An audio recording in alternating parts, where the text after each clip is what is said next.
All right. Shabbat shalom. Shabbat shalom. Shabbat shalom. We are back. Continuing with our look at the triennial Torah portion. Seems like we were just on. We're on again. Hallelujah. Oh yeah. We are going to be looking at this week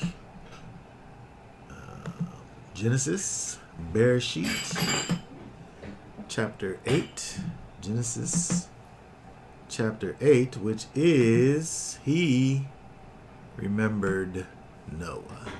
Mm-hmm. He remembered Noah. Let's see. Do we want to? Let's just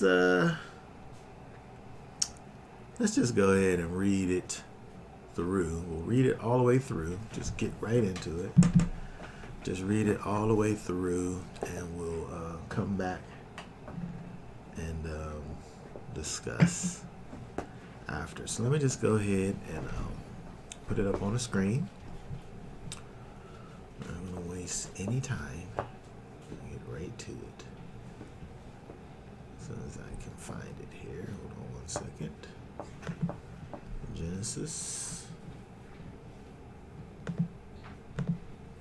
8. Okay, very good. Start reading there at verse 1. And it says, "And Elohim remembered Noah and all the beasts and all the cattle that were with him in the ark. And Elohim made a wind to pass over the earth, and the waters subsided, and the fountains of the deep and the windows of the heavens were stopped, and the rain from the heavens was withheld, and the waters receded steadily from the earth.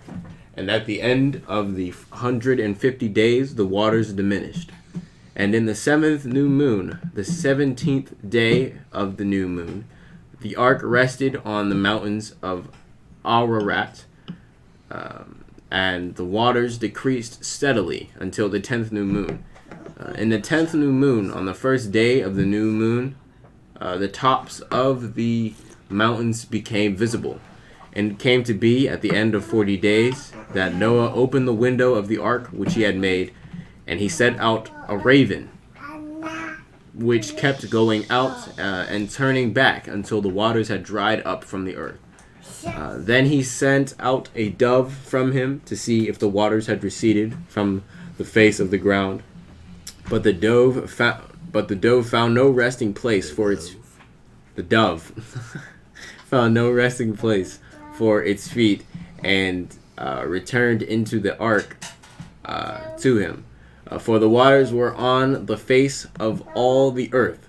So he put out his hand and took it, and pulled it into the ark to himself. And he waited yet another 7 days. And again he sent the dove out from the ark. And the dove came to him in the evening, and see, a freshly plucked olive leaf was in its mouth.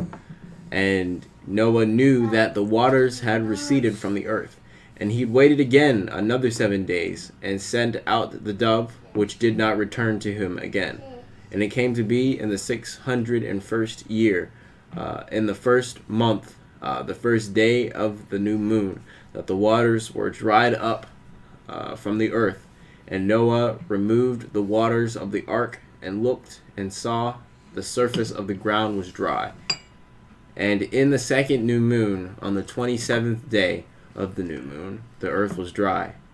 And Elohim spoke to Noah, saying, Go out of the ark, you and your wife, and your sons and your sons' wives with you.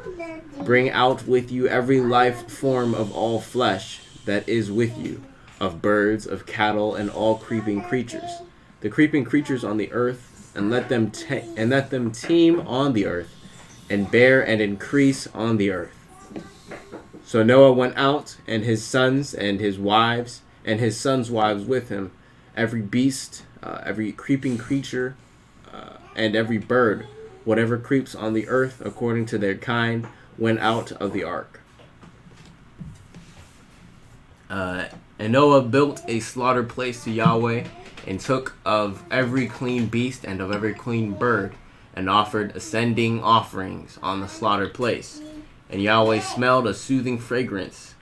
And Yahweh said in his heart, Never again shall I curse the ground because of man, although the inclination of man's heart is evil from his youth.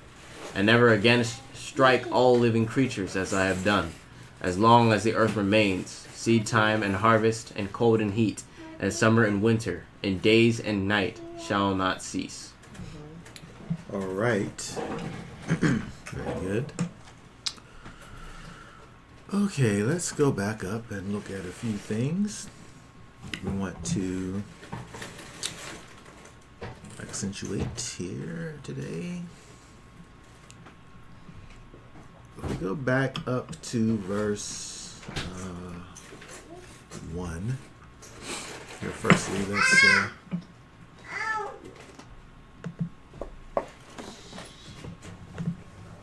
put up here. Okay, very good. All right, so let's look at verse 1 here, where it says, And Elohim remembered Noah. And Elohim remembered Noah. Okay, so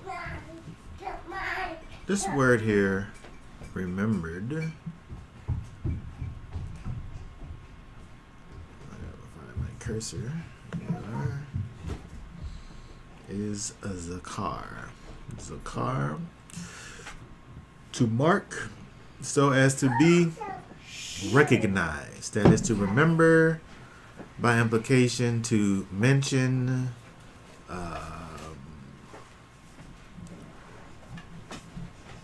to be male. This is interesting because I guess when you think about the idea of being male, it's something that you're able to continue your situation, and so you're able to cause for your line to carry on and to be remembered. But the word here, we think about remembered, and there's kind of a connotation or kind of a thought, about forgetting. Like maybe it was off of your mind for a time, and then all of a sudden now you remembered it, right? You weren't able to recollect this or that, and then all of a sudden you remembered the thing back again. I don't think that this is what this is bringing across. Probably more so the idea of mentioning or keeping in his mind. The Most High kept Noah in his mind, and then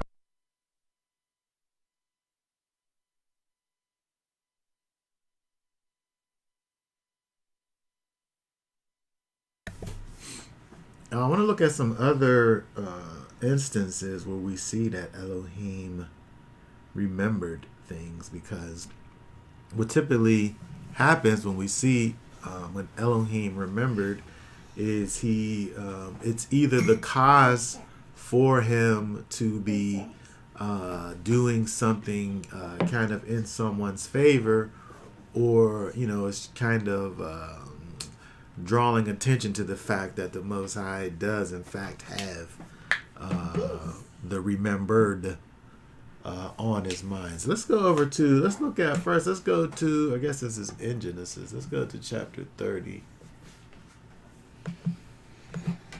and read verse 22.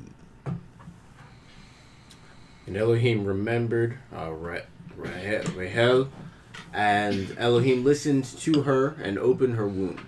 Okay, very good. So we see over there, Rachel, yes, that little dot under the H is the sound. I see. in this particular situation. Yeah. It's always going to be that. All right, so Elohim remembered Rachel. And so, if you know about the lady, the foremother, she, she was barren. And then she wasn't. And the way that, over here is where we see where her womb was opened, right? She was sorrowful because her sister and the handmaidens and that were all having children and she was having none. And so the Most High, it says Elohim remembered Rachel. And so here we're able to see another example of the Most High showing favor towards individuals, and and it's using this same phraseology. Elohim remembered, right? This thing that she hoped for, the thing that she wanted the most, she was able to receive. Now Noah over here, of course, wasn't forgotten, but being on that boat for so long, he potentially could have gotten to the place where he may have felt forgotten, as he was on the boat for so long. And the Most High, at the time that was suitable, in the fullness of time, brought an end or a decline to the situation. And so again, when we see this, this is just the Most High acknowledging, recalling, letting it be known that he is in the minds of the people, and the people are also in his mind. If we look over in Exodus, we see another example. Exodus 2. Exodus chapter 2.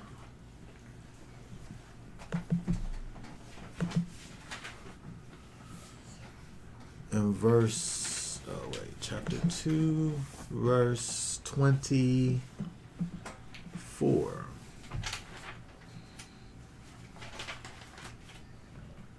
And Elohim heard. Read 23 and 24.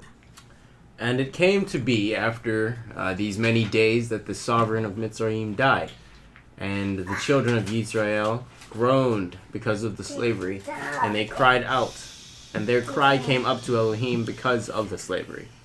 And Elohim heard their groaning, and Elohim remembered his covenant with Abraham, with Yitzchak, and with Yaakov.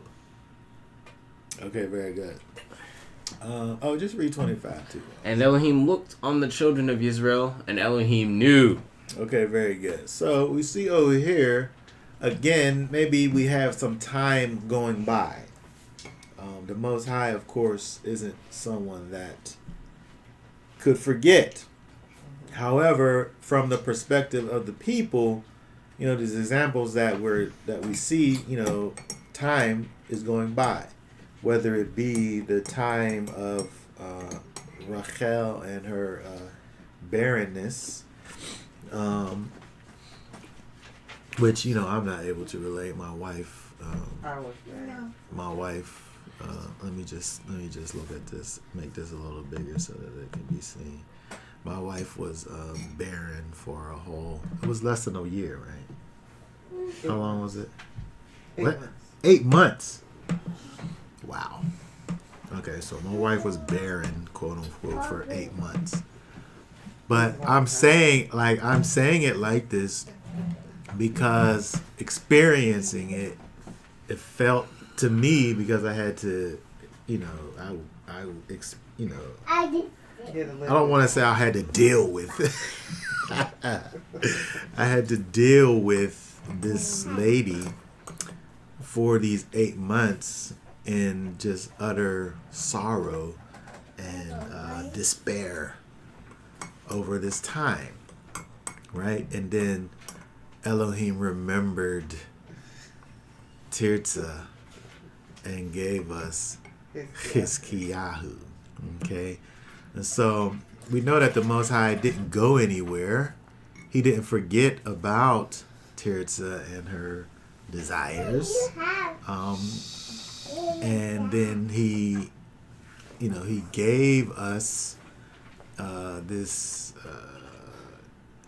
child, which caused us to let us know that he was in fact there, for that particular need. And so, although it doesn't talk about Noah going through anything, I could just imagine what it could have been like on that boat all that time in this confined space with animals and humans alike.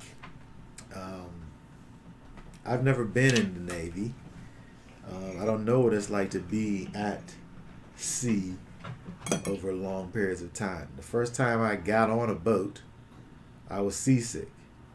And I wasn't even in the sea, actually. I was in the Gulf of Mexico.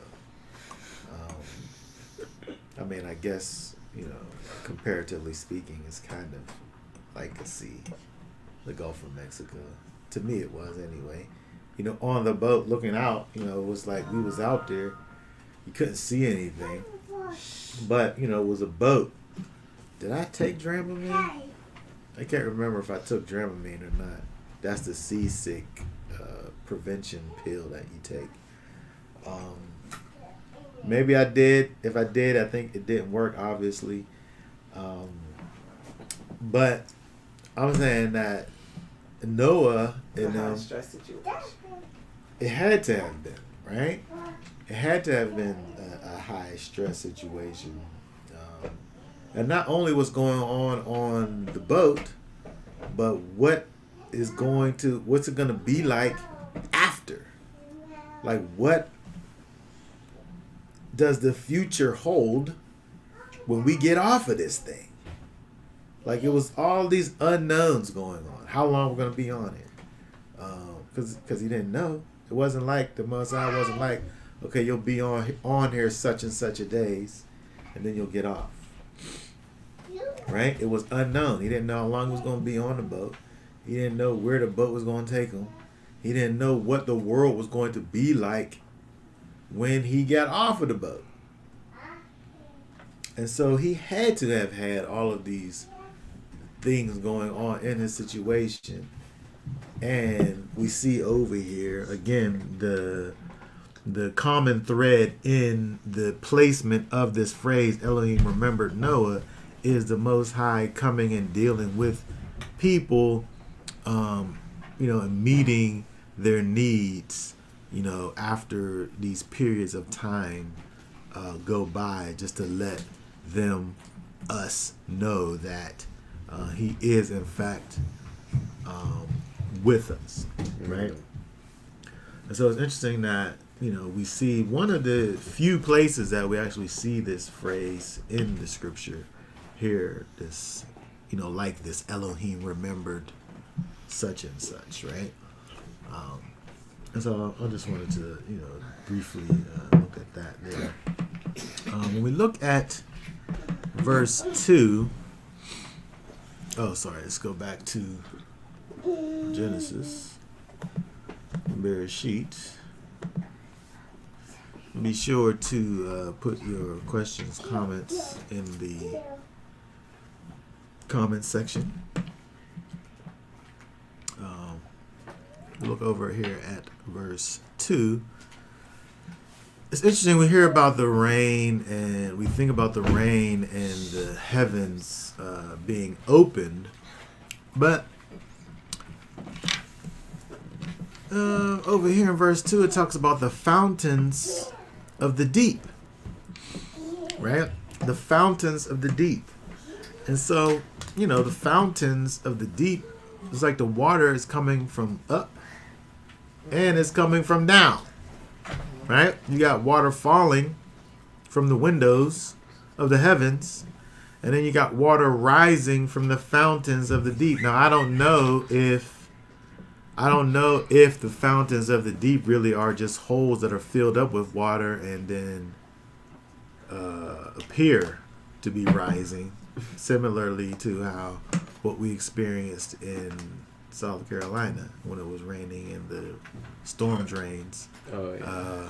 Water was gushing out from the storm drains, and it literally looked like there was like a water main break where the water literally was rushing out from underneath.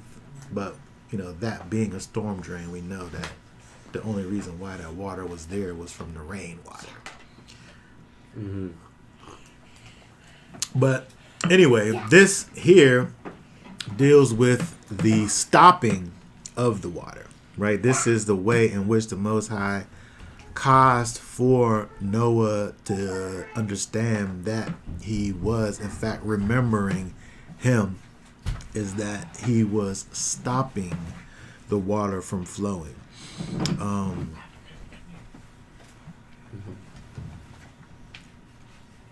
And so when we look over here, we see it talks about in verse 3 how the water receded steadily from the earth. And then in verse 4 it talks about the ark resting upon the mountains of Mount Ararat.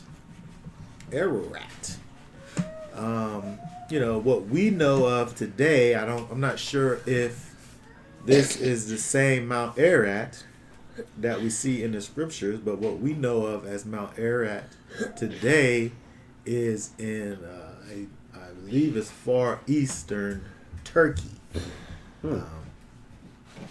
Interesting. It's in the eastern region of Turkey, and it's actually a volcano, actually. Mount Ararat is. I should have prepared a picture, but for all of you technologists out there, you're able to pull up Mount Ararat on your smart devices and see where in fact that was. We're able to see where Noah rested, potentially, again, because I'm not sure if that is the historical Mount Ararat or not. I don't know. They say that they have satellite footage, visual representation of where the ark was. I've never really looked into it myself, but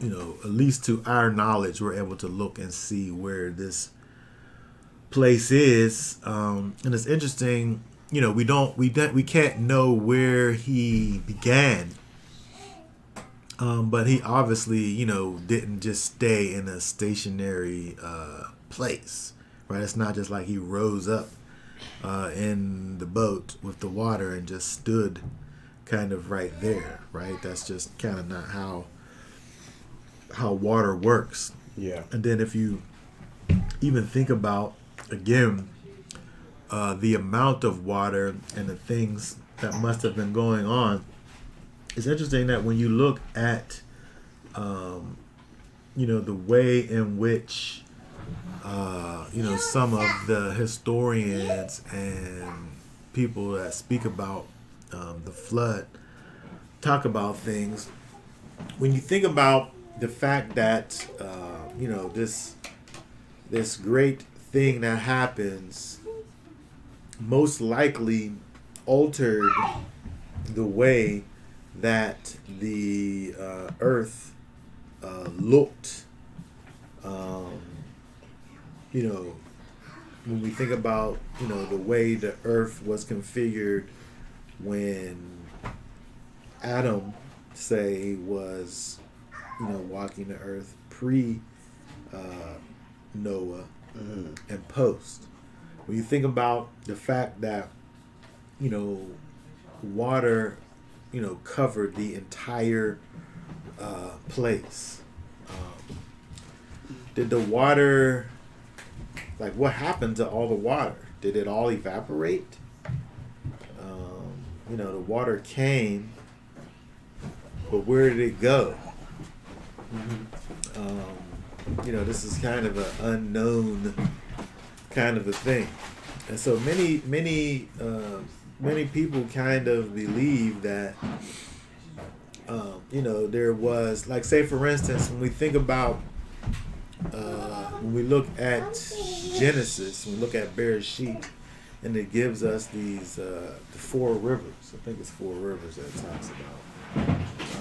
Potentially, after the flood, we don't know, those rivers that we actually don't correspond with rivers that we know of to this day. All of them. We know about the Tigris, and we know about the Euphrates, but the other ones are kind of unknown. Potentially those things don't even exist any longer. Because of the fact of the water coming and going.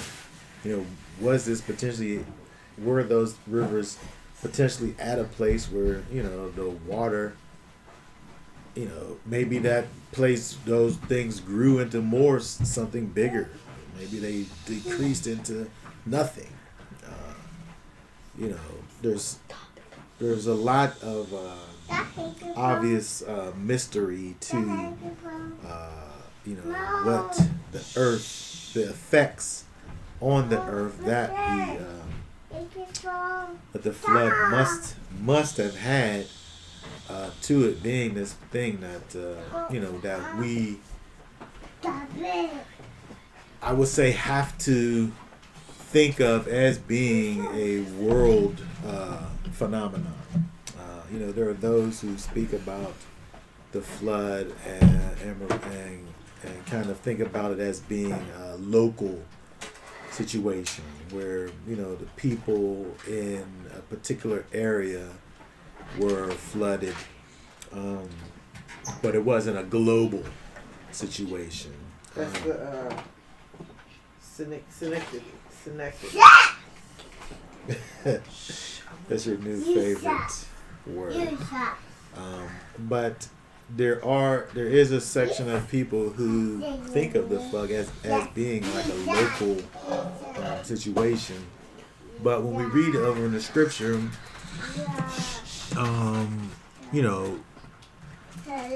it tells us that all living things were affected by this flood.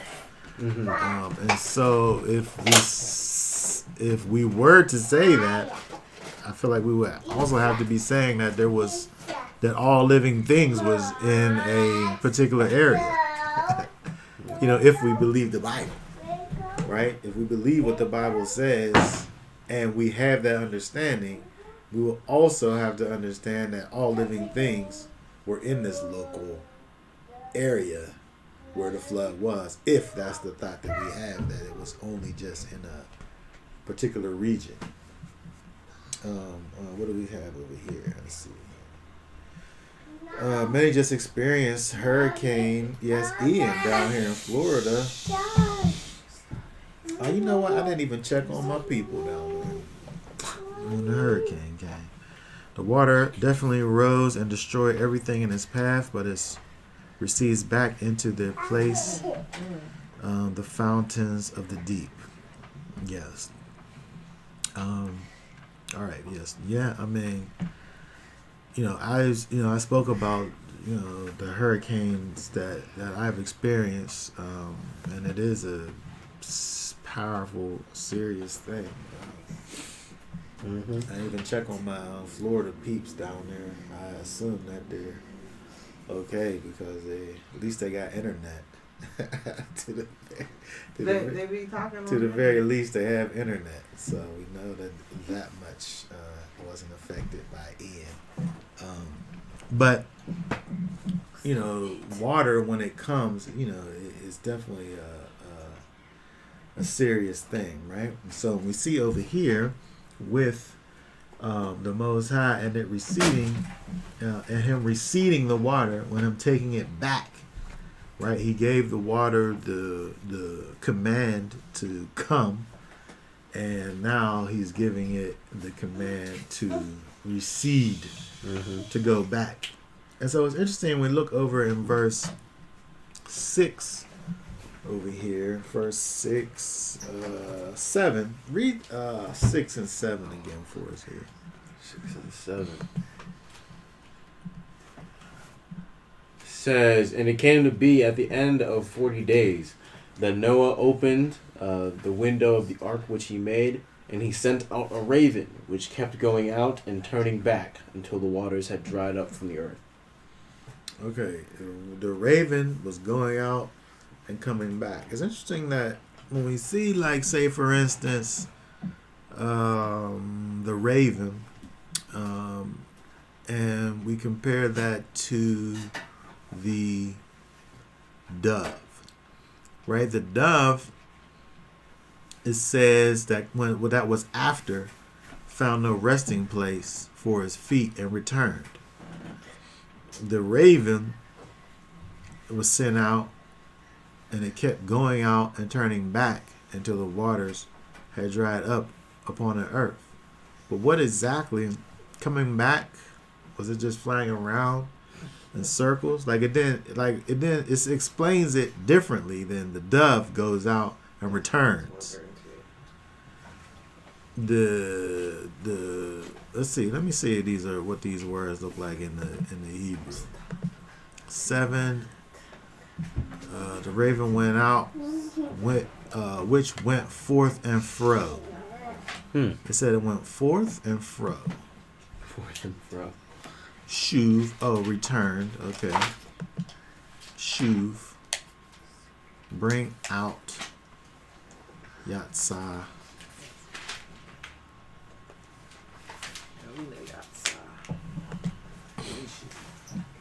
Go out and come. Now, let me just see in verse 9 here. It is the same word. Okay. So when you look at this in the Hebrew here, it does give you the same idea. The dove and both the raven both do the same things. It's interesting that some of the commentators try to make this be something more than what we see here, but just based on the way in which that is kind of written there, where the dove, you know, I saw this in multiple places where it talks about the dove, you know, it came back, but the raven didn't never come back. Right? It was like, I'm free. Right, so that's kind of the spin that you see, and there's many of them that do this, by the way. That's kind of the spin that they have on it, as where the raven goes out and it sees like the corpses of the dead things, and you know it finds its rest out of its gluttonousness, and it's in the nature of the raven being this kind of this vulturous thing, right? So it goes out and it's able to not come back and be happy because now it has all of this death and things to appease its appetites.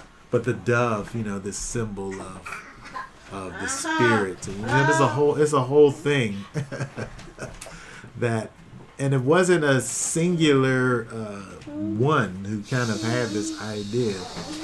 But again, when you just look at the language, when you look at the Hebrew and see, it's using the exact same word to explain it, but the translators, for whatever reason, you know, they kind of phrase it differently to make it seem as if it's something different, but it's exactly the same. right? The raven did the same thing that the dove did.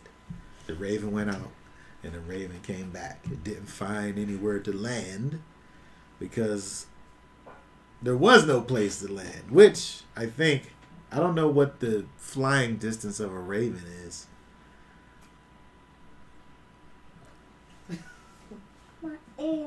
But I just feel like the more I think about this whole local flood thing, is that I just can't. I don't understand it. I don't understand that idea.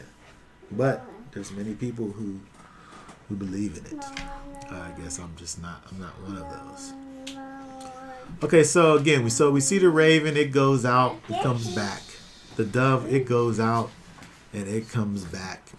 And at one point, the dove actually finds a branch,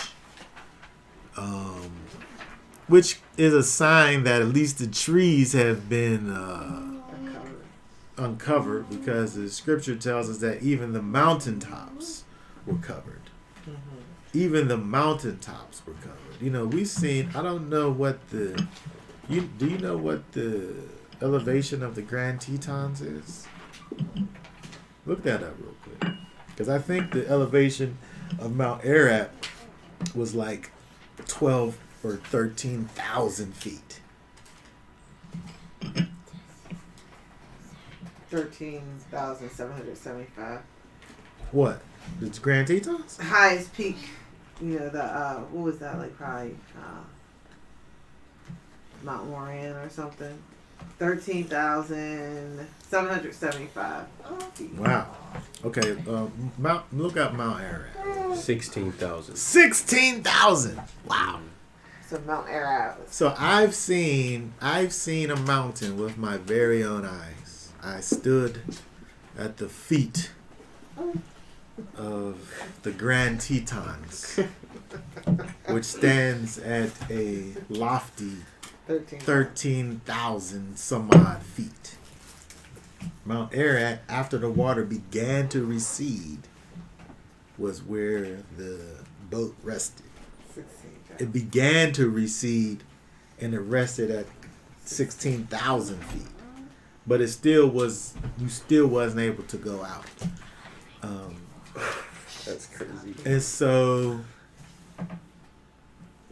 what is the height of the tallest known mountain? Is that Mount Everest? Mount Everest the tallest? Let's just say Mount Everest. We believe.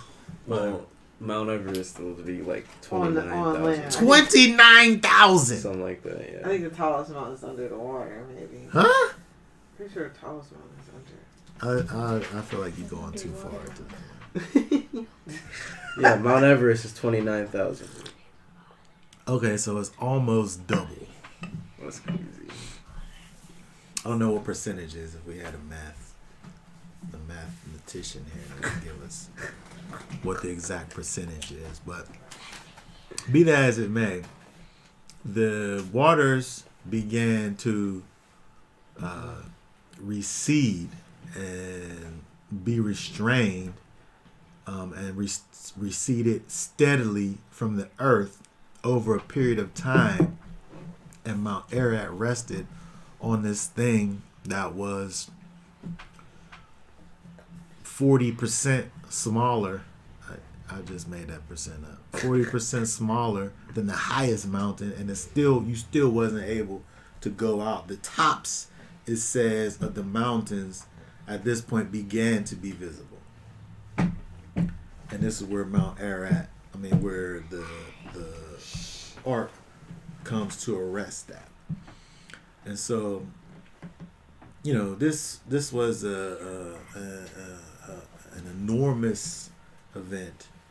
And again, I feel like, that this had to have been something that alters the topography of the earth afterwards.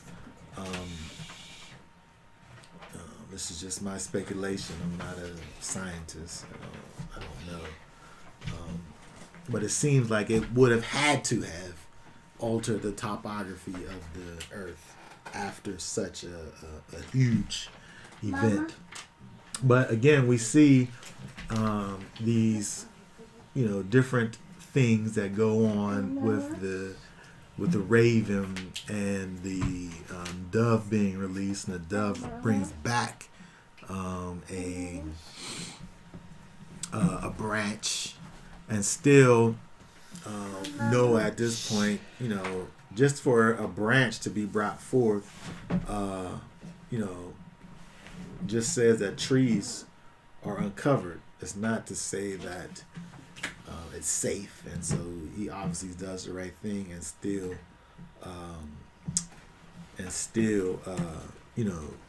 waits some time. Two different birds, two different types of birds, one carnivore, predator, scavenger, the other primary herbivore, can be domesticated, clean, allowed. Yes. And so, that kind of goes into, that's what happened, and that goes into some of the thought process of why a lot of these people talk about, especially these ancient commentators talk about the fact, well, the raven goes out and he's able to find some floating dead bodies, like he's able to find rest, right? So it's not much spoken of the raven coming back, because it being this carnivore, this predator, this scavenger type animal, it's able to go out and find something that's good for it, right? But we, of course, even though we do eat meat, we're not scavengers, right? So we need some dry land. We're not fish animals. We need dry land to habitat. And so he sends out these doves, which when you think about doves, doves are pigeons, they're the same. A dove is a pigeon is a dove. If you sit up here and you look at these people who breed pigeons, they're able to train them where they go out and go for a particular distance and come back. They remember home. They used to use pigeons for like transporting messages to people and all of these things. They're very smart animals. A pigeon probably wants to come back, right? As to where this raven, right? Even though he does return, he does shoove. He don't want to come back necessarily, right? Because he's a wild animal. What was the quality of cages that was inside of the ark? Did they begin to deteriorate over time? I just feel like it had to have been enormously, like he was ready for this thing to be over, I think. I would be ready for it to be over after day one with all them animals. Yeah. And so I said it was wild. I think that is interesting. Yeah, I think that's crickets in the house. Wow. Yes. Wild West. Yeah. I think that when we look at Noah, whose name actually means rest. When we look at Noah, I think that when we think about the idea of rest or one's ability to rest, you kind of have to have something about you where things aren't going to overly affect your situation where it's going to cause you to waver, right? You have to have a certain kind of stick-to-itiveness to be able to maintain your situation, right? If in fact you have those qualities, which we see in the name, at least, of Noah, right? Just like he had to have a certain level of faith and steadfastness to even build the ark in the first place, that same thing that got him from the point of making the ark, being obedient to the Most High and gathering the things into it, that same quality that caused him to be able to do that had to also be present for him to be able to last through the time on the water, right? Because now you're in this place where there's no escape for you, right? There's nowhere else for you to be at, right? Unless they had these, I mean, I can only imagine they had separate chambers, like for the animals that was somewhere where they weren't. I mean, it's just my imagination. I don't know. Okay, but I wanted to drop down. Let's see. Let's look at. So we see that over time, they wait, and eventually, they see that the water has in fact abated, and we go down.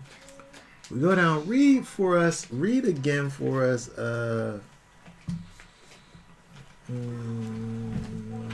Verse. Hold on. Let me see where it starts.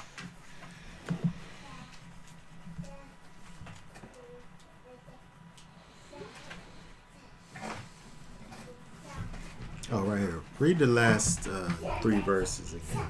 It says, "And Noah built a slaughter place to Yahweh, and took of every clean beast and of every clean bird, and offered ascending offerings on the slaughter place. And Yahweh smelled a soothing fragrance, and Yahweh said in his heart, Never again shall I curse the ground because of man, although the inclination of man's heart is evil from his youth. And never again strike all living creatures as I have done." Okay, that's good right there. And so I wanted to take note of a few things here. First of all, we saw this earlier, but I just wanted to make note of it here. Is that when we look at Noah, of course, who was called this righteous man who was perfect among his generations. Here it talks about him taking these clean beasts. He understands the difference between clean and unclean. He had to have been taught these things in order to know it, right? Where he knows which animals are acceptable to the Most High for slaughtering. And so we see that here in verse 20 that Noah, of course, shows us that he has that particular understanding, and he exercises it. And again, when we see over in verse 21, this is an interesting perspective, because how can we know here what the Most High felt about the offering to Noah? This is not a memoir from Noah, right? Noah didn't write this. This is we know that the Torah, the 5 books, are the 5 books of Moses, right? We're reading a story that was given to Moses from the Most High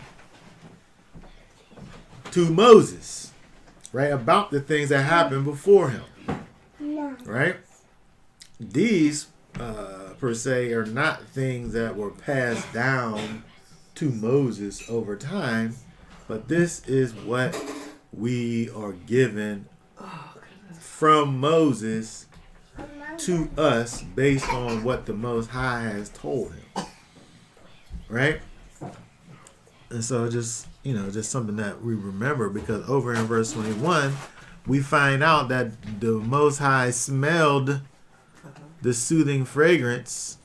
He smelled this soothing fragrance, and he was pleased by it, right? And so not only do we see that Noah was able to understand, clean and unclean, but he was able to properly create, construct a slaughtering place, and slaughter these. Like when you think about a slaughter place, right? When we get into the Torah, as it relates to a slaughter place and the things that you would be doing when slaughtering an animal, these things are very specific, right? And so these are all understandings that Noah had to have had, which is, just more proof of the quality of his righteousness, right? But the fact that the Most High then relays this information about the way in which the sacrifice, the way he received this sacrifice, I think is interesting, because he's given us this information here about how the sacrifice affected him, how he felt about it.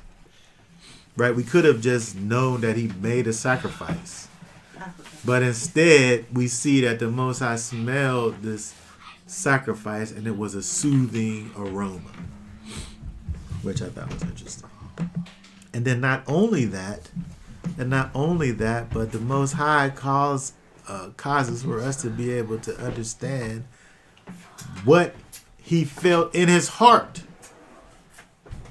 The intentions of the Most High is exposed to us in this verse over here, right? Where it says, in his heart.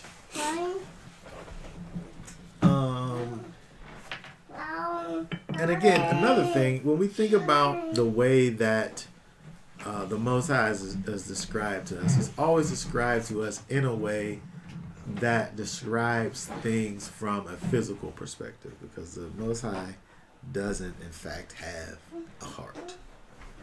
Right? He doesn't have this thing that beats inside of him that causes him to remain alive.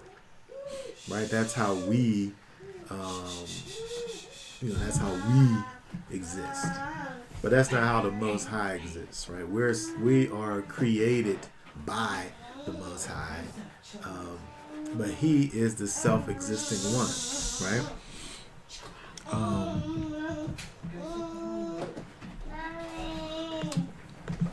What do we have here? Noah offered of every clean beast and every clean bird. So now, not 7 of every clean. Hold on.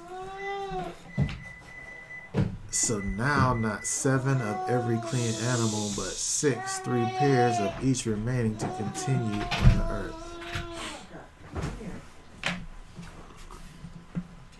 Oh, you know what? I didn't even really think about this. I didn't really think about the fact that he. All right, thank you for that comment there. He took of every clean beast and every clean bird. It seems like he's almost kind of like giving a tithe. He's giving a tithe of the animals. Tithe. It seems of the animals. He's taking a portion. He's taking a portion of all the animals and offering them. He's dedicating nature back to the Most High. That's an interesting thought, which I hadn't thought about.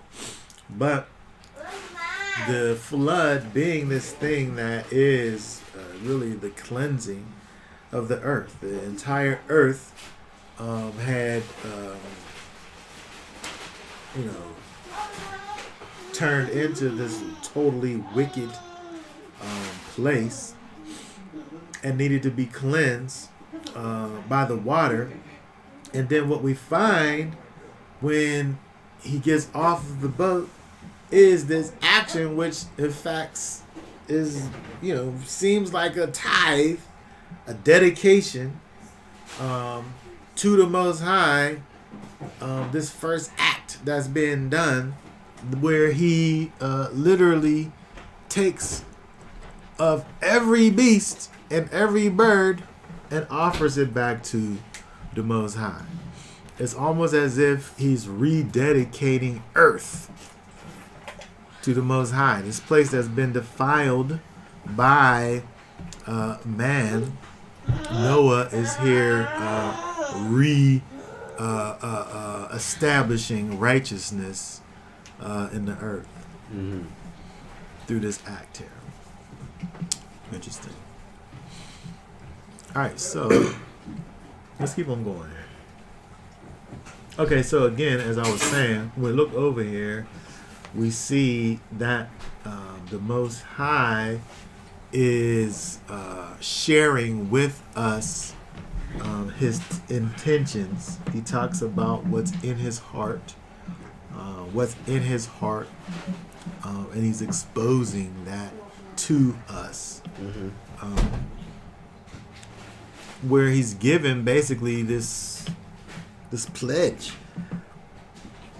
right? Where it says, read 21 again for us. And Yahweh smelled a soothing fragrance, and Yahweh said in his heart, never again shall I curse the ground because of man, although the inclination of man's heart is evil from his youth, and never again strike all living creatures as I have done.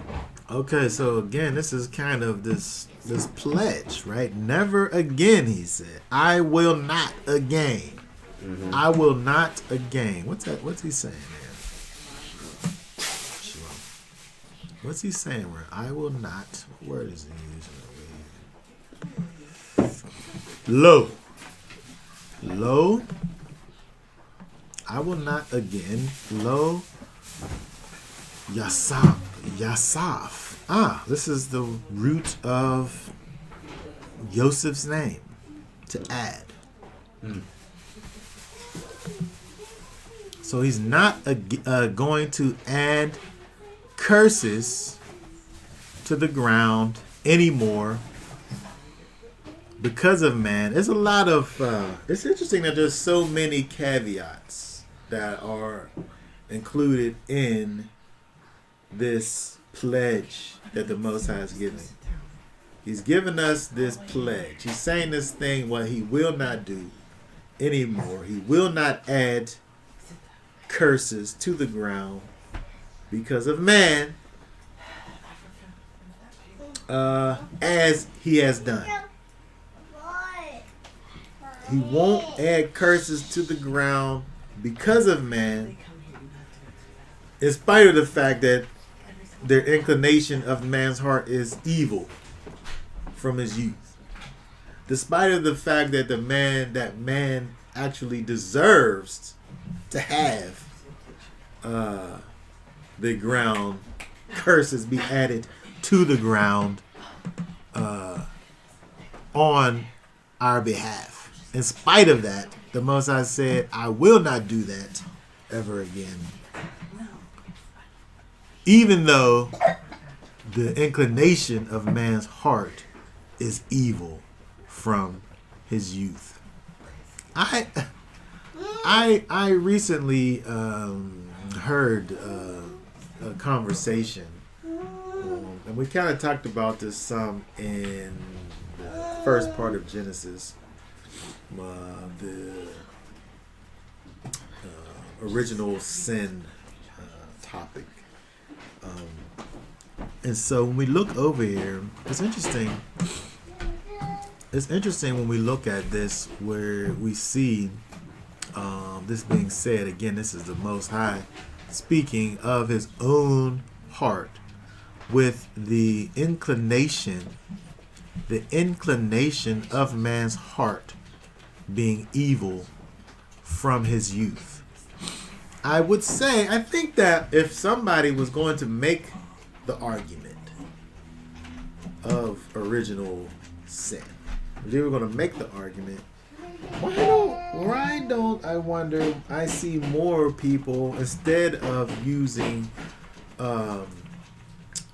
what David says in Psalms 51, where he says, shaping in iniquity, right?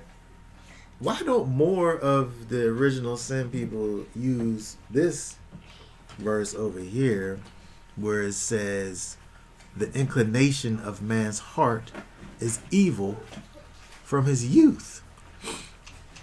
Because if I was one of those persons, I think I would come back to this, I think. I'm not. I'm just saying if I was, Healthy argument. I would come back to this. What is this? What's this word here? Inclination mean?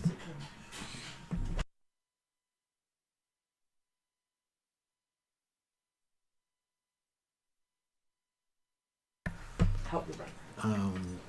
Inclination. Sorry.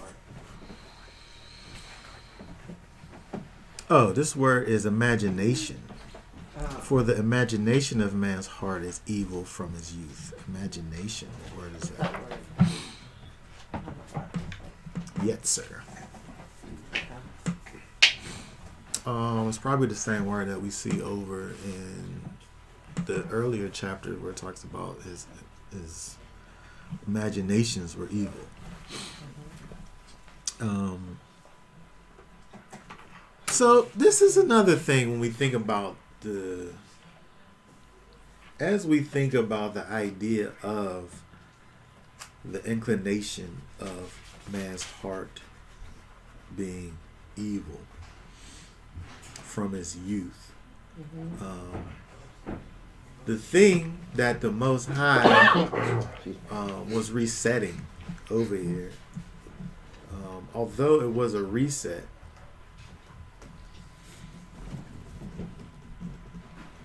we just get back to the same problem again. And he tells us right here, I'm not going to do this again, even though everything that created the necessity for me to do this in the first place is still in effect, is what we see here in verse 21. I'm never going to add curses to the ground because of man, even though the very thing that caused me to have to do this in the first place still exists. And the Word Bible probably says something like that. The Bible the message. That's what I'm meaning to say. The Message Bible.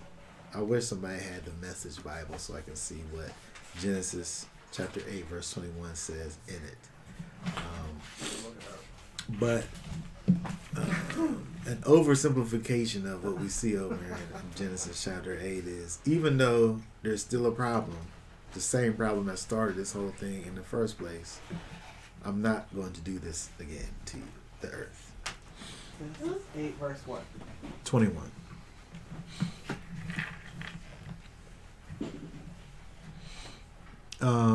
But the conception, right? The purpose, imagination, mind, right? So even though every concept that can be created inside of man's heart, in his innermost sanctuary, his lave, his heart, even though every purpose that a man can come up with in his innermost chamber is evil, all the way back to his youth. Yeah. He said, I'll never again strike all living creatures as I have done. That's the other caveat, right? As I do it a different way. As I have done. The way that I did it right here, even though the propensity for the people to be exactly like they were prior still exists, I'll never do it again the way that I did it this time. In other words, I won't flood the whole earth again. I'll wipe it out a different way, but I will not wipe it out the way in which I wiped it out this way. That's what he said. Never again.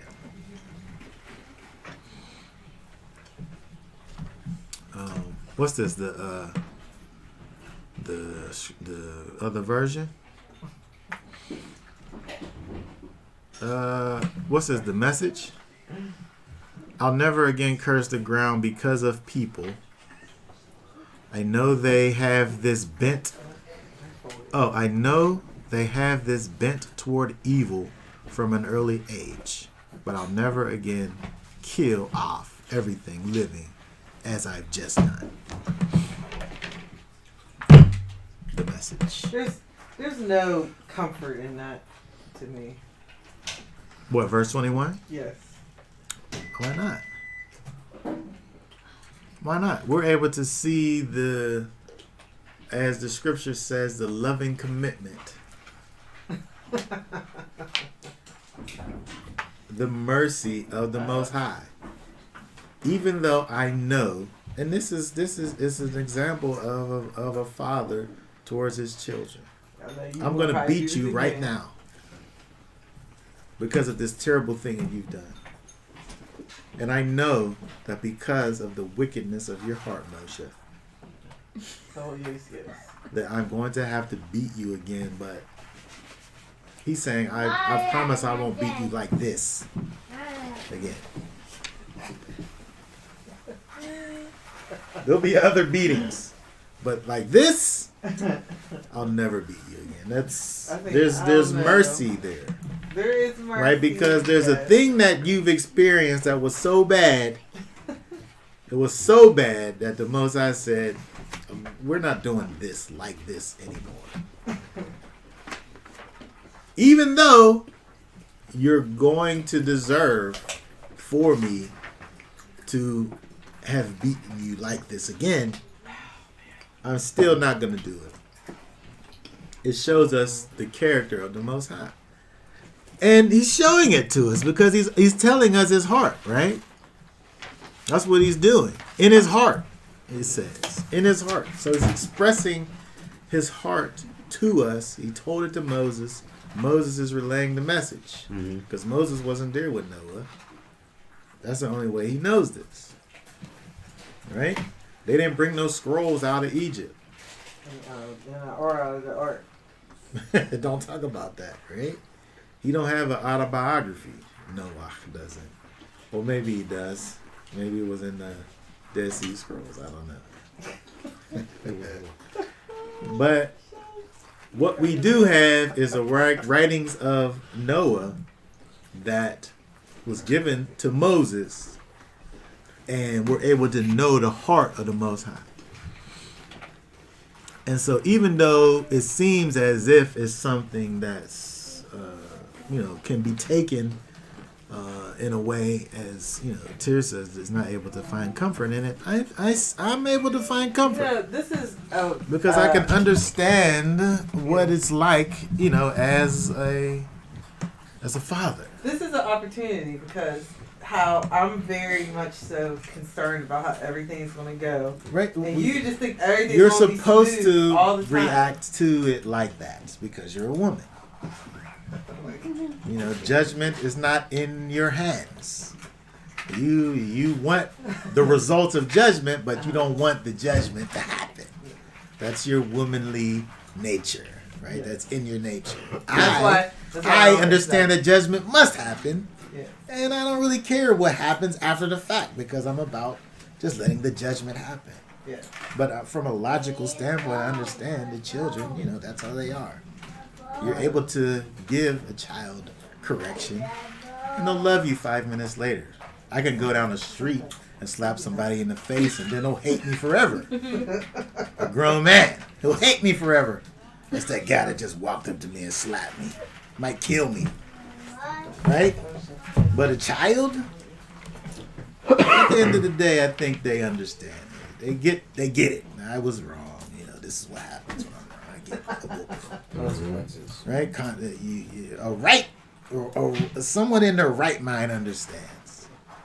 Grown person, right? They'll kill me if I just slap somebody in the face. Just if I see somebody, pull your pants up, slap. You can't just at Family Dollar, just see Oh, somebody. Father. You can see somebody with their pants hanging down and just go up and snatch their pants up. Right. Right? They'll probably shoot me or something. Mm-hmm. But a child, right? It's correction, right?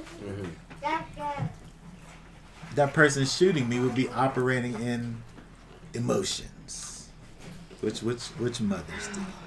Well, But if you- somebody who wouldn't shoot me, hold he on. would say, "Ah, thanks, man." If you right." if you slap them, that's a little bit of emotion too. Well, it's just I don't have I don't have nothing in the game, right? It's just I'm just trying to help you. It's not emotion, it's judgment.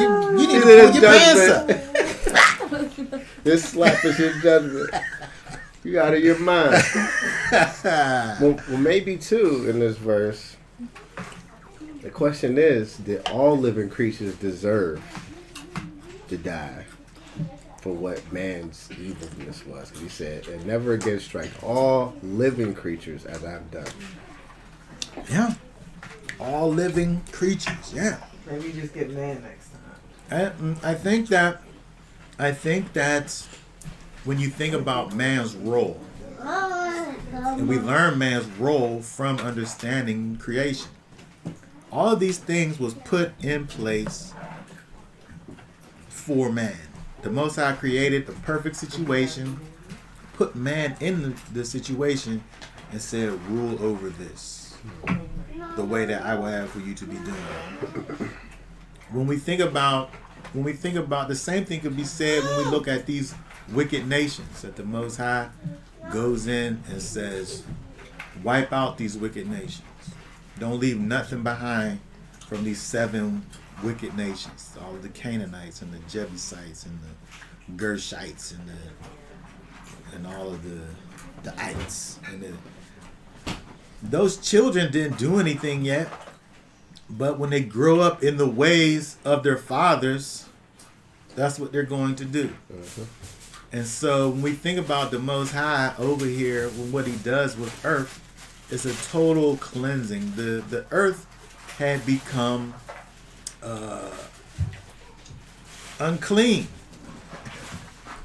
and there needed to be a total cleansing, right? And so whatever animals was left behind, they had the what they needed on the ark, and the rest were done. And then, like we said over here, like we noticed over in verse 20, where he took every clean beast. This is almost like a redeeming of the firstborn kind of a thing, where there's other beasts there, but he just takes the clean ones, every clean beast, and offers it unto the Most High.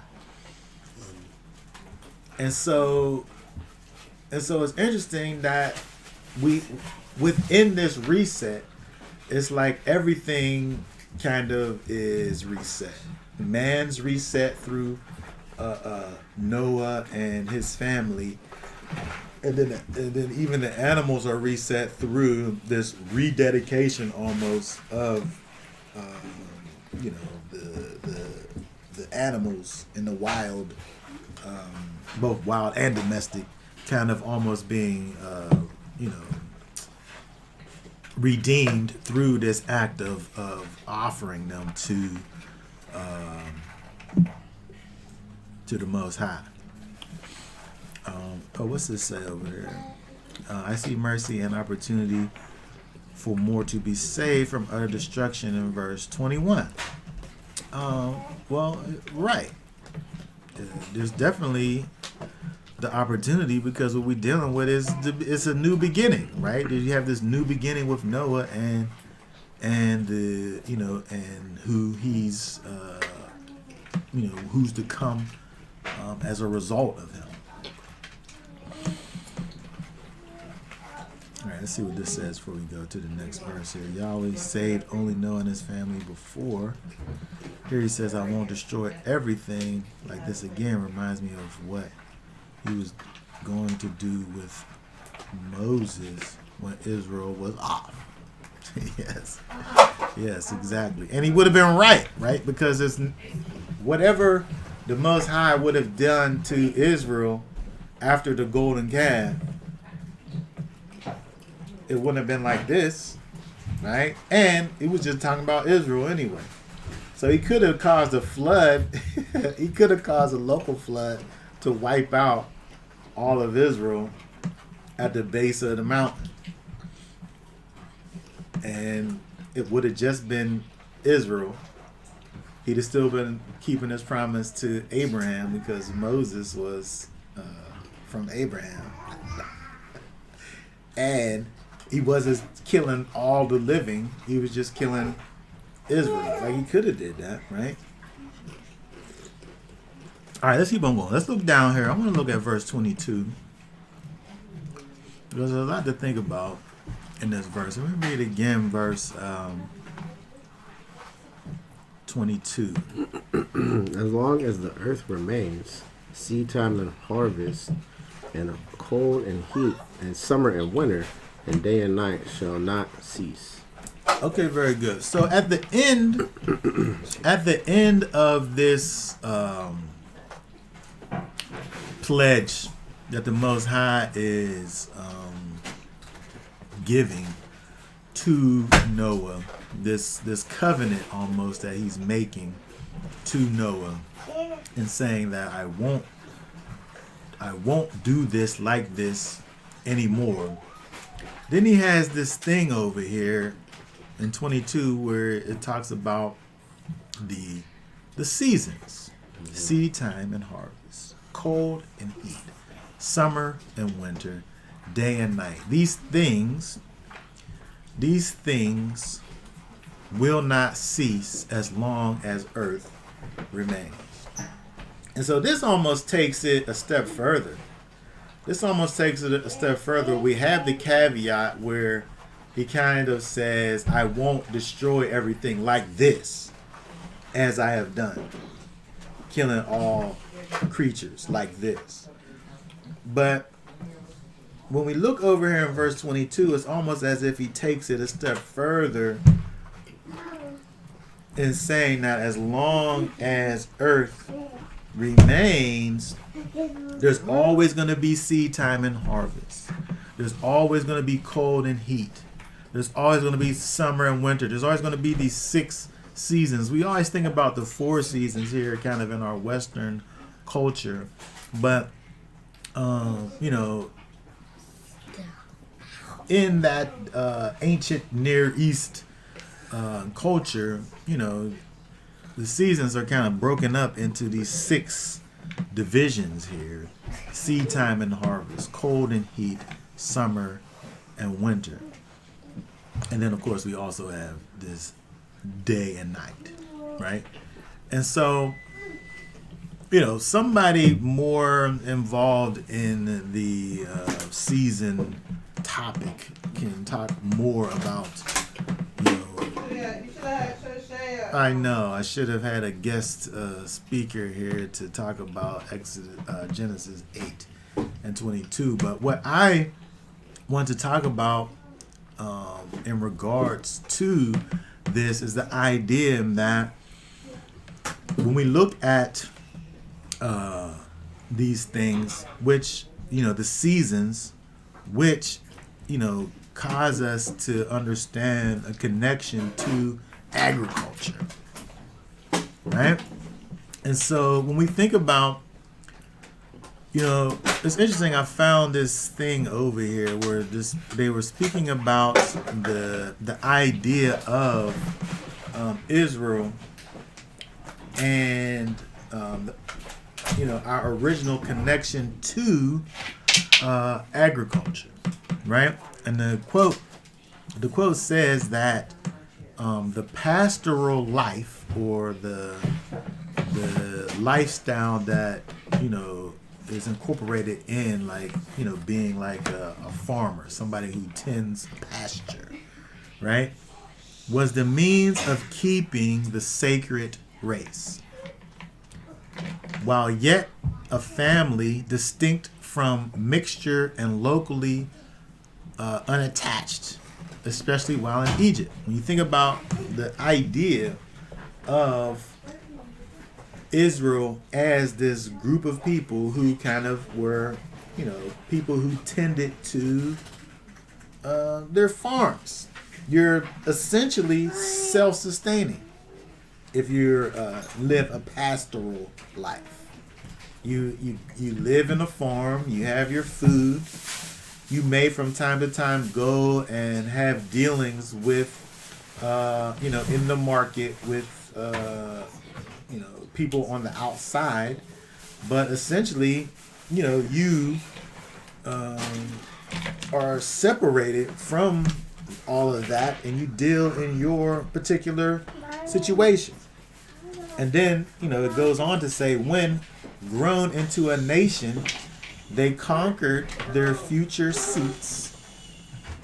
Agriculture supplied a similar check on the foreign intercourse and speedily demoralization, especially in regards to idols, which commerce would have caused. So in other words, the more intermixing and intermingling that the people had with these foreign nations, the more they would be caused to be familiar with their pagan practices.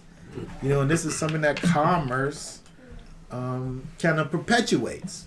The more you have to intermingle with those who are on the outside, the more your ways of life, the more your culture is influenced by it.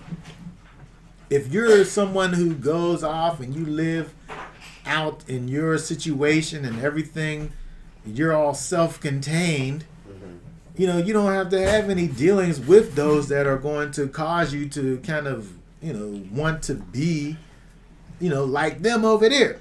We kind of, have a type of that going on with, with the way that we live for the most part, with our taking our children out of school, right? Because when you think about us as Israelites, we are set apart, and so if we as set apart people who are supposed to be teaching our children a particular way to grow and live and be,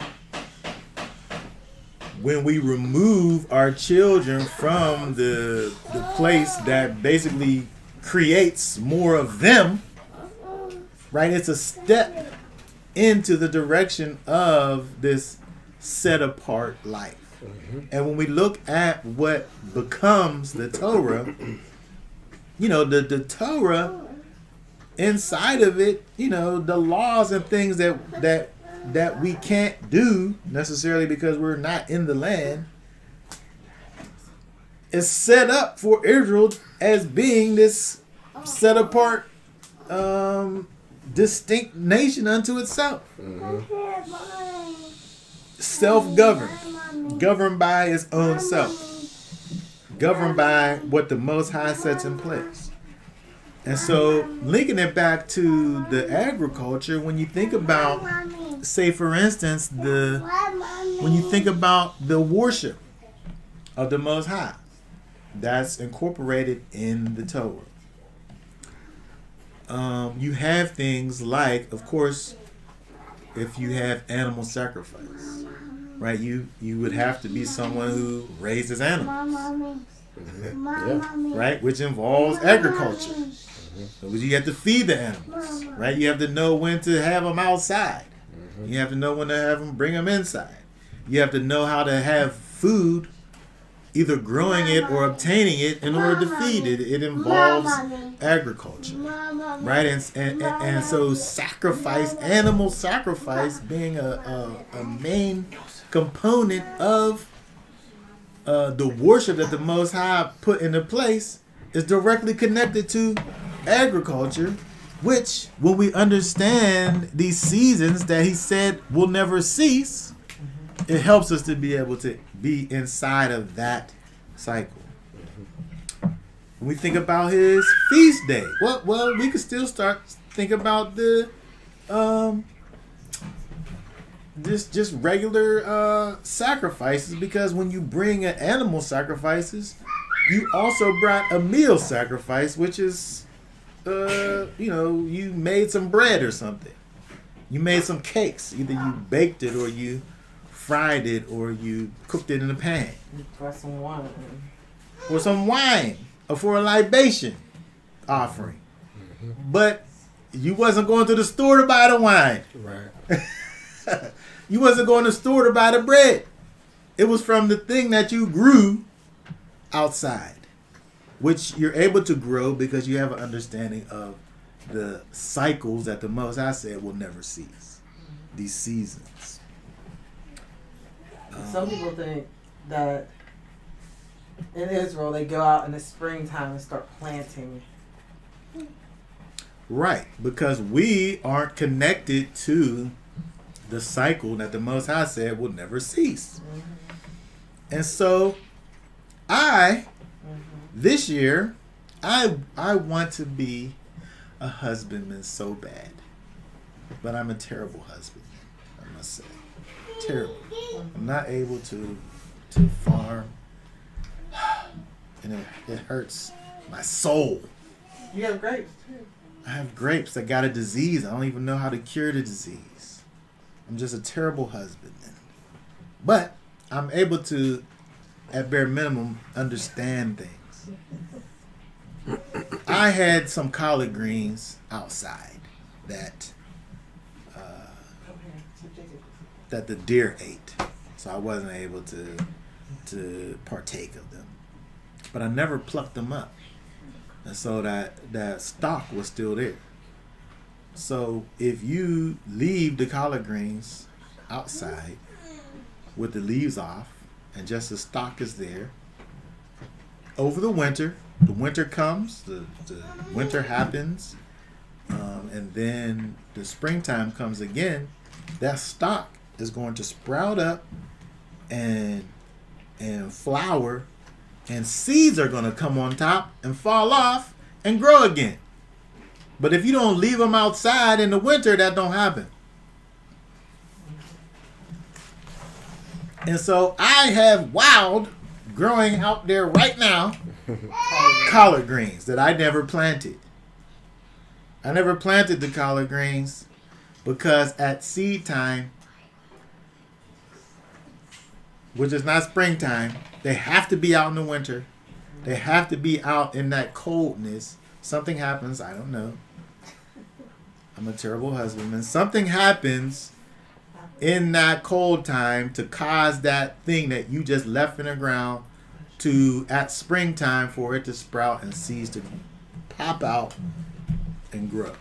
And so there's a step that happens before this even seed gets planted. That happens before that. Like it's gonna sprout and all of that in the spring and drop and grow. But something has to happen to initiate that thing that only happens in a time where you wouldn't think of it as being a sowing time. But it is sowing time, and it's part of the cycle that never ceases, that we have to get in line with. Go ahead. And then people think that the sun coming up in the springtime is what ripens or gets the barley to come and sprout out and ripen. Not even knowing that it was really the winter that did that. Yes. The right. Because there's something that happens In the cold. in that cold time when you talk about wild barley. There's something that happens under the ground in the coldness that happens that initiates that whole growth process. And so again, we look at Genesis 8:22, where it says, as long as the earth remains. I mean, this is a promise that the Most High has given to us, where we read it and it's like, oh, that's interesting. We might not even think about it. But everything that he told for his people to be doing kind of revolves around this over here, and having at least a basic understanding of seasons. And I'm just talking about from a natural perspective. let alone the spiritual, which I don't have. I'm not the qualified person to speak about it. But even just on a natural standpoint, this is a promise that the Most High has given, and we're so far disconnected from nature, from agriculture. This is not even a blessing for us. That he said that these things will always be seed time, harvest, cold and heat, summer and winter, and day and night. These things will never cease, he says. Think about the feast days. The feast days are connected to agriculture. You can't even start the year unless you understand agriculture. Unless you understand the cycles of, all of this deals with the cycle of the sun. They're all connected. How do we get from seed time to harvest time? The sun going around, or us going around the sun, however you think about it. Cold and heat. How do we get to these places? This is all how we relate to the sun. Day and night. How do we get to day and night? It's all how we relate to the sun. He said these things will never cease as long as the earth remains. This is a blessing that he's given to us, but we don't even understand that it's a blessing because we don't understand agriculture. We don't understand the seasons. We don't understand the significance of Genesis 1 and 14 and how important that is to. Let's go over to Genesis 1 and 14. While we turn in there, what you got to say over there? Yeah, I just pulled up something interesting. How you were talking about the plants during the wintertime. And real quick, it just says in the winter, plants rest and live off stored food until the springtime.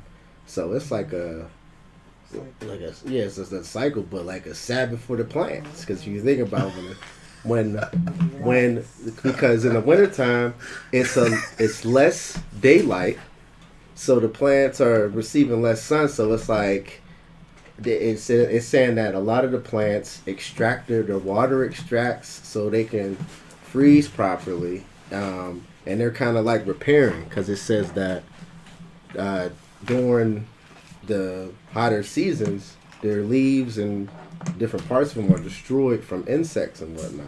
Mm-hmm. So this is saying that whatever is stored in the plant, it's able to rest throughout that season, and then when it comes back, because it has all that old stuff shed off of it, and any insects, it had time to not be messed with and all this stuff, so now it can come back strong and regrow and do its purpose again. Yeah. I just thought it was interesting. And when you think about this, when we think about this, he's given us this promise. And so we're only supposed to think about this from a physical perspective? No, of course not. This is something that, the Torah, the law, is spiritual. This is giving us some spiritual promises that, we have to be able to seek to understand. And the more in tune we get with and have an understanding with what's going on in nature, the more of an understanding, a spiritual understanding we have of how our life should be operating with the Most High. What was you going to say? I was going to say that that this kind of there's those who don't want to intercalate a month into the calendar. They only want 12 months. Oh yeah. No 13th month ever. And yeah, it takes you out of season. But then it seems like there might be some who say that the original way the earth went, there wasn't any need to intercalate. I mean, But- I could say that. I could say that. And it's probably the truth in terms of the original. But that's not my experience right now. And it wasn't it wasn't Yeshua's experience. I mean, if the seasons, he said they wasn't going to change. He said that there's always going to be, what he said is that there's always going to be seed time and harvest, cold and heat, summer and winter, day and night, and they will not cease. He didn't say it was going to be 12 months. He didn't say nothing about months or 12 or any of that. He said that there's going to be a cycle, and the cycle won't cease. It'll keep on going. The agricultural cycle. Yes, it's the agricultural. It's a sun cycle. So it deals with agriculture, but agriculture is caused by the sun. So it's even if when we think about it as seed time, harvest, if we think about the aspects of it, seed time and harvest, and really that's the only part that mentions the agriculture. The other part is the effects that the sun has on the earth. But meanwhile, agriculture also is an effect of how the sun is on the earth, right? Because even the argument that I have with the barley people is that when you look for the barley as the sign to begin the year, you're looking at the result of what the sun did. Right? It's the result of what the sun did. And so I don't want to see what the result of what the sun did. I want to see what the sun is doing. And so, because if we look over what I wanted to read, Genesis 1, read for us Genesis 1 and 14.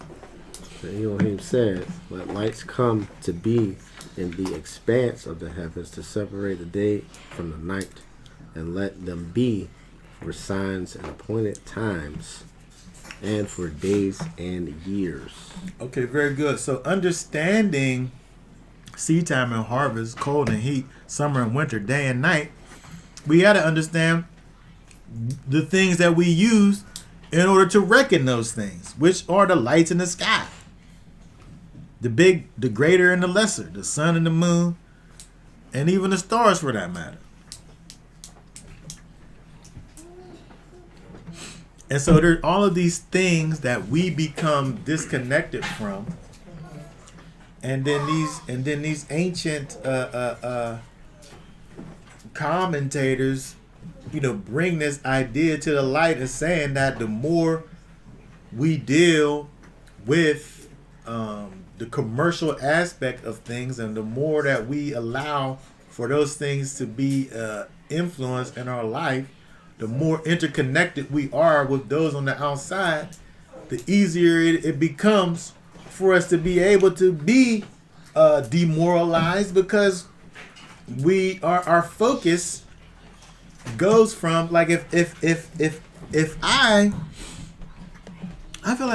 feel like I will be more thoughtful of where food comes from if the only food I ate was the food that came out of the ground. Because right now I'm totally dependent on Costco and them. Costco, Aldi, Giant Eagle. That's who provides food for me. Exactly. If they go away, I don't eat. If there's no more Aldi, Giant Eagle, Costco, They say that day is coming. I don't eat. They provide for me. They get it for you. They get it. Yeah. It costs me money, but I can get money. I can't just make food just appear. It goes to a lot to get the very, especially the variety of things. I know they go through. I don't know what they go through. It's all hidden from me. Right. It's easy. I go and stand in line. I go pick whatever I like. Yeah. I don't got to worry about a bad crop coming up. Right. Oh, we had a bad crop this year. We wasn't even able to harvest such and such. I don't care nothing about that. It don't affect me. I go to the store and just get it. Yeah. But if I was in tune with these cycles that remain, that the Most High said He was gonna keep, I would be more appreciative of these things because they would affect me. Yeah. This don't really affect me. I don't care nothing about no drought. You can make the price go up. I can still get it. I just gotta pay more for it. You know what I'm saying? It's harder for me to get, but it ain't impossible. I can still eat. I can't eat as much as I want to eat, but I can still eat. That's funny. You know what I'm saying? Yeah. That's true. Like, I'm totally disconnected from these things. These things that the Most High is promising that He's not going to do away with. I was just thinking about, I think it might have been, I don't know when we was talking about Pharaoh. Oh, I know the kids was studying Pharaoh. That's why. And how if there was a famine or anything, they could blame and even kill the Pharaoh for that because he was supposed to be the god. You know, and just how when the supply chain got disrupted, like, everybody was looking at the president like, Yeah, right. where's the food at? That's Why true. is all the food off the Yeah, shelf? we depend on them people. We Yeah. doing the depend on government, them. like, why? What's going on here? Yeah. Y'all can make Gas stuff price go happen. up. We're Yeah. like, wait a second, why is the gas price going up? Exactly. They literally changed your way of life. Like, yeah. The Fed, inflation, make prices go up. It's crazy. Like, yeah. It's crazy. Yep. But Interest rate. But it's like we're like down the line though. It's not like direct. It's not like a direct connection like to like if we was dealing with like the problems that a farmer has, he understands weather and how that affects like a dryness or like too much rain and all of that. Like we might feel like the secondary effects of it, which is money. Exactly. That's what It's gonna cost more, Right. but we're not connected to the agricultural aspect of it, Right. which is dealing with the way the Most High is allowing for things to be. And so I think it's something that for us to be able to think about that, you know, this actually is something, is a promise that the Most High has given. And, you know, are we able to look at this thing and find comfort in this thing? Or is it kind of just like I'm saying, it's not a neutral thing. Like this is a pledge that the Most High is giving that should have meaning in our lives. But we get so disconnected from the way that the Most High created for things to be, and it got so much to do with these electronics. It got so much to do with this, like these capabilities that we have, you know, with this knowledge. We live in this time when knowledge, when we abound in knowledge. But the knowledge, it don't bring us no closer to the Most High. This knowledge that everyone has. It's not bringing us closer to the Almighty. It's actually taking us away. Right. And we can literally see that because I could just look and see. I could look it up on my phone when seed time or harvest is. I could just look it up. I could look it up when it's supposed to be cold and when it's supposed to be hot. But not like being in tune with that cycle that don't stop. The cycle Right. keep on going. Right. And that to me is another reason when you think about the extra month that we end up having in these days and times. When you go through 12 months and it's still winter, something gotta give. So am I going to add a month? Because I can't change the cycle because the cycle don't stop. The cycle isn't stopping. So yeah, The cycle keep going. You got to add a month. You got to. Or you gonna be Or you going to be out of sync. Because the feast days correspond with nature. And so how am I supposed to be thinking about the beginning, the first month, and it's winter? When you gotta add that month, is it around every 6 or 7 years? Nah, it's more like every 3 years. Every 3. 3 or 4. Okay. The way our months go, and a month is something that's made up. A month is made up. It's a way that we think about things, Right. right? And so we have this thing, the moon, that we look at. We look at the moon, and we look at its phases and say, "Oh, this is a way that we can understand the amount of times that between the moon and the sun going up and down, these days and nights going by." Mm-hmm. But we also have to understand that there's this cycle that's created. So what is the thing that we're able to move and the thing that we're not able to move? Well, we can move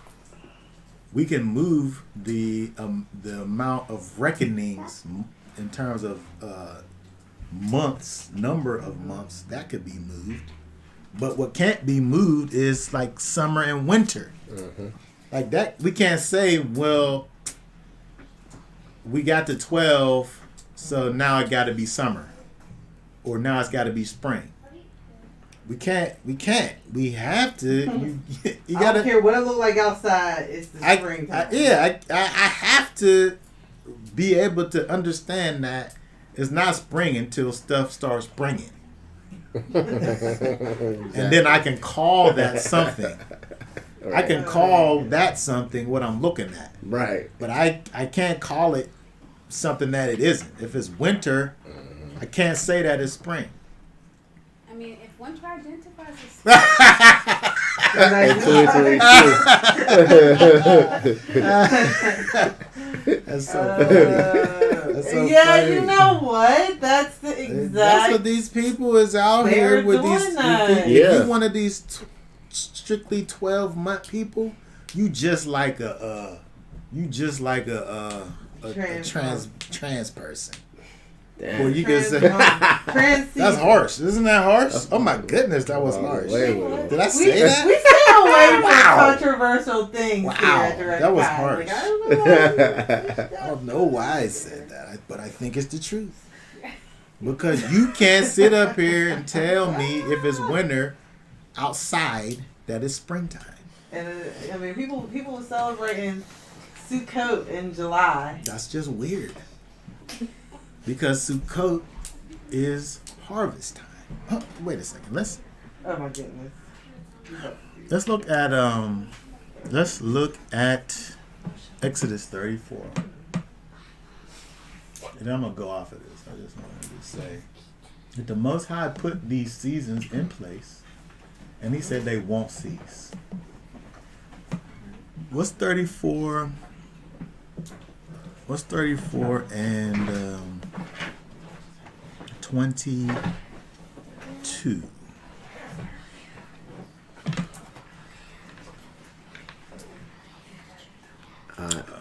Yeah, 34:22. Exodus 34:22, and perform the festival of Shabuoth for yourself of the first fruits of wheat harvest, and the festival of ingathering at the turn of the year. Okay, very good.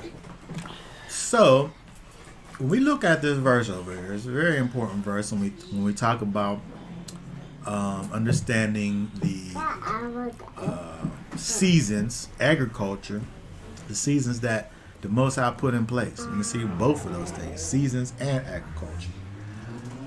Shavuot, the feast of first fruits, the wheat harvest. Right? There's a connection between the harvesting of wheat, which, it happens naturally. You don't make it be the wheat harvest, the sun does. And you're able to harvest it whenever the sun works, does its job, and that's the result of it. So you're not able to move that around, right? Those things are going to correspond with one another. And the festival of ingathering, which is Sukkot, at the turn of the year. And so there's a connection between a cycle that the sun makes. There's a connection between the cycle that the sun makes and Sukkot. And so if your Sukkot is not in some way corresponding with what it would be the autumnal, the vernal is the spring. The autumnal equinox, then it's not at the turn of the year. And so when was them people keeping it? When was them people? July.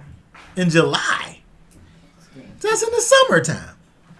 And so the summertime is not harvest time. The summertime is a whole other time than harvest time. And so this over here connects Sukkot actually with harvest time. It's in fact the festival of ingathering. And so again, when we think about these cycles that the Most High has put in place, he said they're going to be in place until.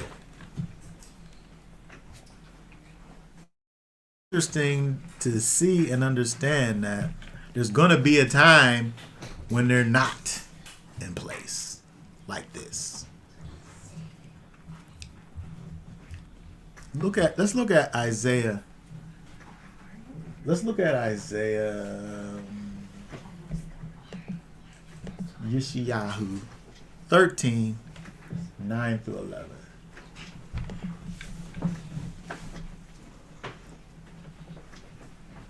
See, the day of Yahweh is coming, fierce with wrath and heat of displeasure, to lay the earth waste and destroy its sinners from it. For the stars of the heavens and their constellations do not give off their light. The sun shall be dark at its rising, and the moon not send out its light. And I shall punish the world for its evil, and the wrong for their crookedness, and shall put an end to the arrogance of the proud, and lay low the pride of the ruthless. Okay, very good. So, when the Most High comes with his judgment, when he resets everything again, that's when this cycle will cease. That's when the cycle will cease. Until then, the cycle gonna keep on going. He not flooding it though. See, I used to, when I would read parts like this, I would think like it meant something else. But now that we on deeper and we're seeing what he said in Genesis here, now I'm taking it literally, like it's literally gonna be this. Yeah, because look over here. Look at what this guy has to say. This guy over here. Let me see where he's at. Second. This guy know what he's talking about. This guy's hung around with Yeshua. He know what his doctrines are. He was his main guy. What do verse 7 say? 2 Peter 3:7. And the present heavens and the earth are treasured up by the same word, being kept for fire to the day of judgment and destruction of wicked men. Okay, first of all, there's a differentiation between what happened back in Genesis, because this is a destruction of wicked men only. Not all the men. Just the wicked ones. But he still ain't doing it with water. He doing it with fire. Yeah. Right? But there's going to come an end to these cycles, but when there's an end to the cycle,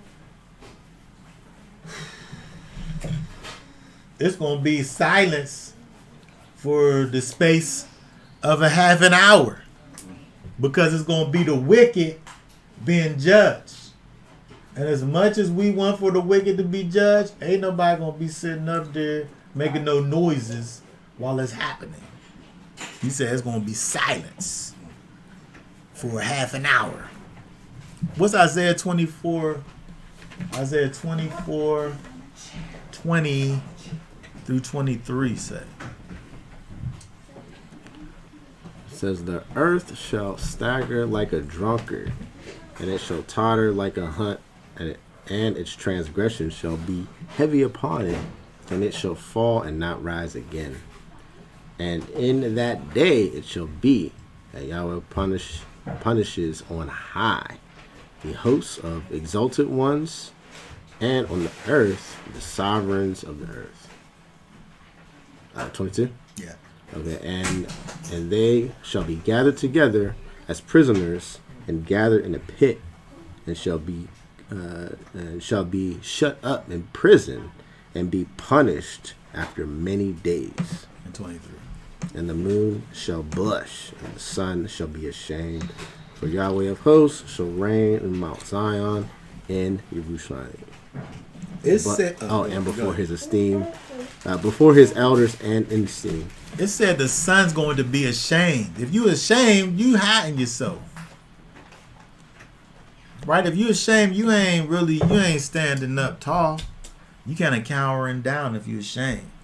Right? But that's what the sun going to do at that time when we're talking about judgment coming.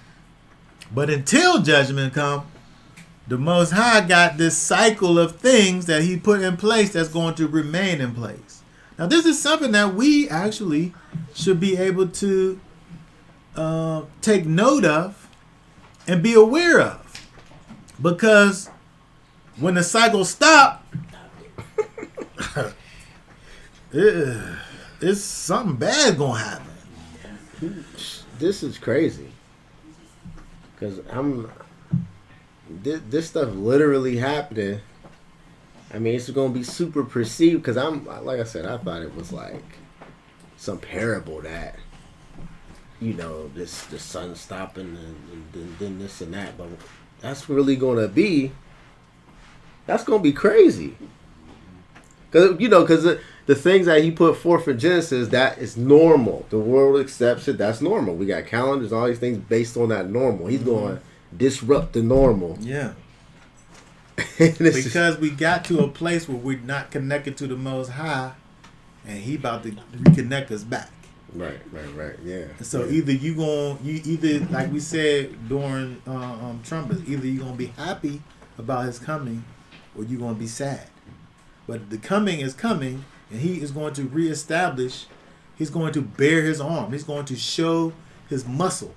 He's going to pull his club back and show you the guns. And the guns is Yeshua HaMashiach, who's the judge, the righteous judge, who's executing his judgment and wrath on the wicked. He's disrupting things. He got to let these people know that he allowed for certain things to happen for so long. But that time has come and it has gone. And it is now, in fact, over. And so, again, he put this cycle in place. But that when that cycle ends, it says, as long as the earth remains, the cycle will never cease. And that remaining really is about, just the regular status of how his regular, things are going on.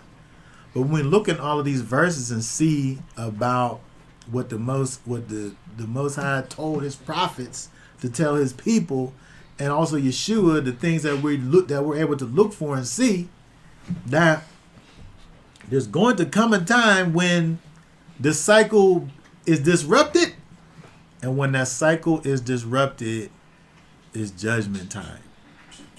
What's Isaiah 60:19 through 22 say? Yeah, this is the part right here, like one of the major parts. But I'll read it. It says, "No longer is the sun your light by day, nor does the moon give light to you for the brightness. But Yahweh shall be to you an everlasting light, and your Elohim your comeliness. Now no longer does the sun go down, nor your moon withdraw itself from Yahweh. For Yahweh shall be your everlasting light, and the days of your mourning shall be ended. And your people, all of them righteous, shall inherit the earth forever, a branch of my planting, a work of my hands to be adorned. The little shall become 1,000, and the small one a strong nation. I, Yahweh, shall hasten it in its time. Okay, very good. So when we look at Isaiah chapter 60, that sounds just like what it talks about in Revelation, where it talks about there's no need for the sun anymore, and there's no more crying, and there's no more dying, and and when we live in a state of peace and in everlasting life with the Almighty. But again, this right here is what happens when the Most High brings his wrath, right? But until that time comes, we have seed time and harvest, cold and heat, summer and winter, and day and night. Right? We have these things. And so I think that when we think about, what we learn from looking at Bereshit chapter 8, and this promise, this pledge that the Most High gives to Noah, after everything that happens with Noah and experiencing the flood. It's interesting when we think about the connection between the two of these things, right? Because understanding that, Noah, he just experienced, the world basically, getting out of step with the Most High, not being in tune with the Most High. And now, there's this reset thing that happens where, again, we see and was able to experience almost a dedication of living things to the Almighty. Whether it be the clean animals being sacrificed or the one who brought the sacrifice, Noah. And so it when we look at this, it should help for us to be able to understand that when we kind of take part in this cleansing that we go through, right? When we think about the idea of immersion, it's a cleansing thing that we go through, right? When we become immersed in water and come out renewed, just like the earth was, right? And we live this new life that is dedicated to the Most High, and he becomes the center of our life, right? And all the former things become just that, right? And we all become these new creations, right? When Noah goes from being like the descendant of somebody to really being the start. It's almost like Noah's like the new Adam. Mm-hmm. Right? Where it's just like, it's kind of like just a total kind of reset of things. Mm-hmm. And so, but the same thing is true when we think about our life, what our life is when we come to Messiah. Right? All the former things, as the scripture says, are passed away. All the things that we have done before our life with our master is erased, is washed away. Right? And we become these new beings and dedicated to living a life towards the Most High. Yes. And then when we do this, we receive like a pledge like unto what Noah received.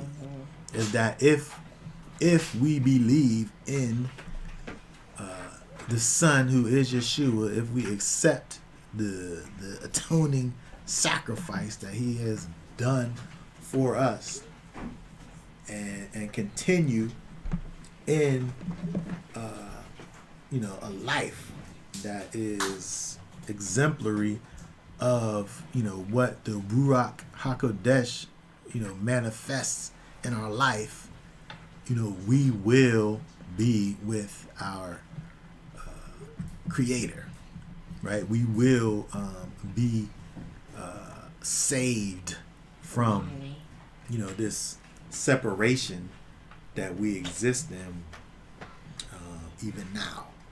And so when we look at again this Noah and how it is as he comes out of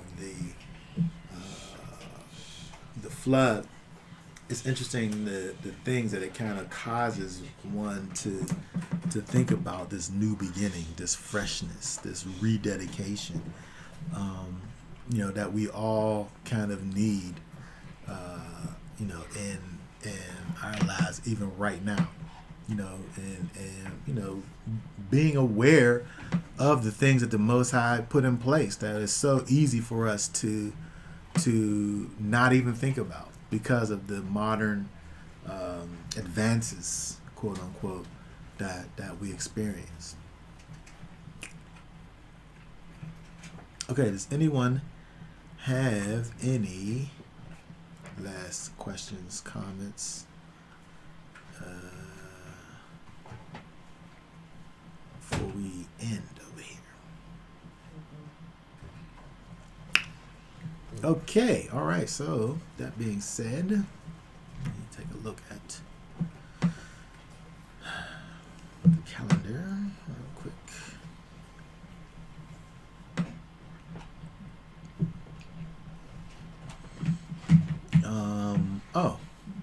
This coming Friday is Atonement, the 7th, right? So at the 6th, October 6th at even, it's time to afflict your souls. We will have a brief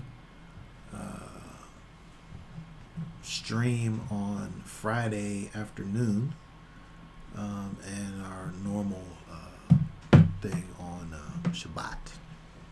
So until then, say Shabbat Shalom to y'all, and y'all willing, we will be back again next week.